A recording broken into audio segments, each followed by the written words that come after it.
GoFig is a financial intelligence and automation platform that bridges the gap between your ERP and Excel reporting. I'm going to demonstrate how to use AI to automate your month-end close and then dive deeper into financials. Here, I am working with a demo company, AdventureWorks, which is a bike manufacturing company.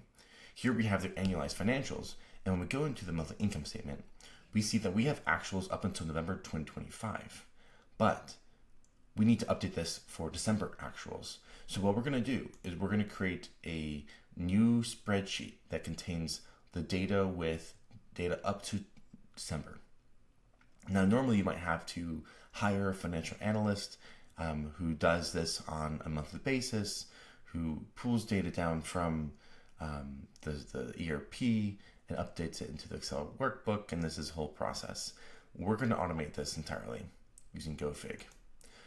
I've already integrated the ERP into GoFig, and what you can see is all the different tables that we have access to from the UI. Let's start with production. In production, we can look at the different tables that we have access to. For example, product inventory shows us for each product ID what's the shelf that's on, the bin, and the quantity that we have in our current stock. There are 1,000 rows here in this data set. We also have this data set transaction history with 113,000 rows with all the transaction history.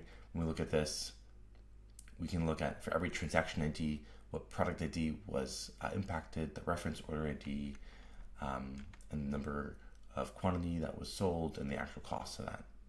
Now, when we integrate our ERP with GoFig, we already teach GoFig the data model that we have so that we can go directly in here and ask it a question. We're going to say, build us a workflow automation to get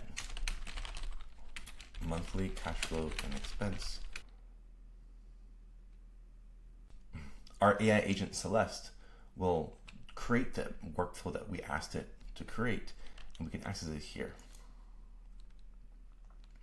Here it's taking data from the general ledger table in our ERP, applying some transformations, and sending it to an output. Let's go in to make sure that the transformations that it's doing is correct.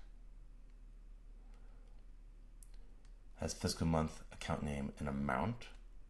Let's go to our tab. We are missing product ID in between, so let's go ahead and add product ID and hit save.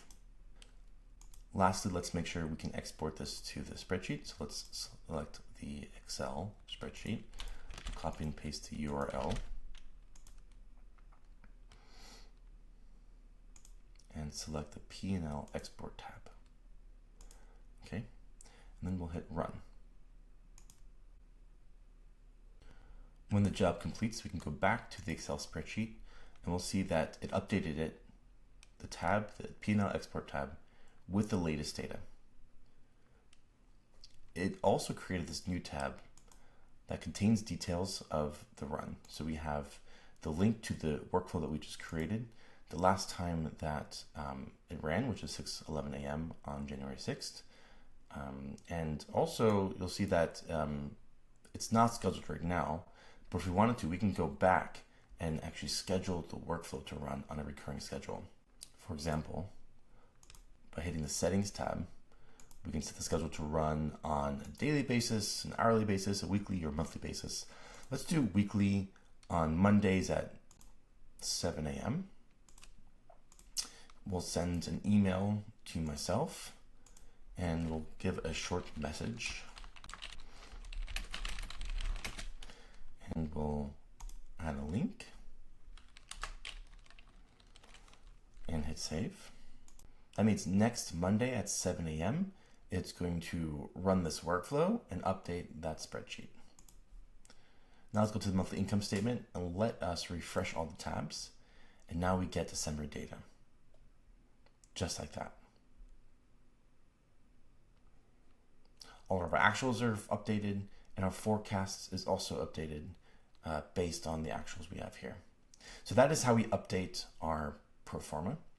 So let's go back and also show how we can dive deeper into this. Because if I look at the line items, I might dig into here. I might see scrap and waste is very volatile. Looks like there was $14,000 of scrap and waste in November, and that dropped in December. So I want to understand that volatility a little bit more. So I'm going to go back here and I want to ask, I'm going to have a new conversation with Celeste, our AI agent, and understand why we're getting this volatility in scraps and waste.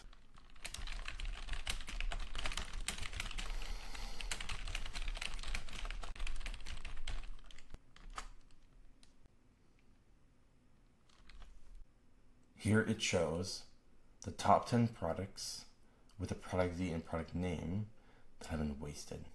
So we can see Fork Ends has 1,300 units that have been wasted.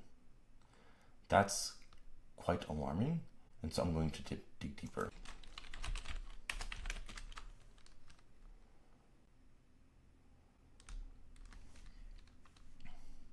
And here I get the output.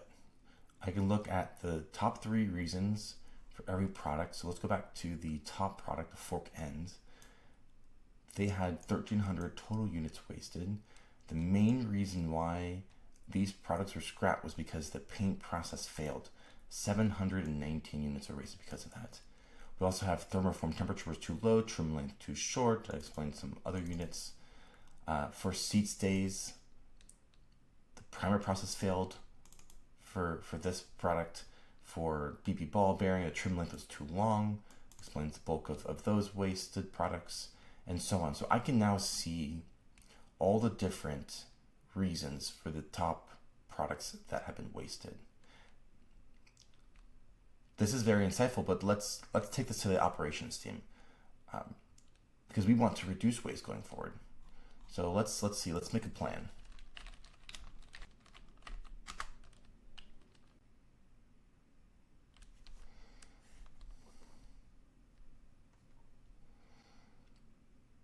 Now I have a very